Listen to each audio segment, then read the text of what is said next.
لكن اليوم وقفت على رواية هزت شعوري،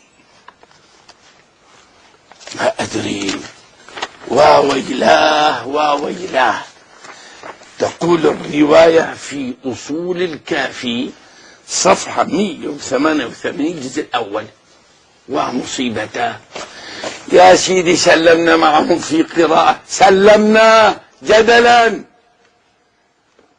يقول: إن القرآن لا يكون حجة إلا بقيم. نعم. ومصيبته. الإمام عندهم انقطعت الصلة به باعتراف الدكتور علي حفظه الله، الله يهديني وياه سواء سبيل الإسلام. إذا إمام ما في قرآن لحجة. إخواني، الحر العاملي في وسائل الشريعة، هذا من أمهات كتبهم. إخواني، أصول الكافي: إن القرآن ليس حجة، ما هو حجة يا لطيف يا كبير، والله العظيم الموت دون ذلك، إلا بقيم.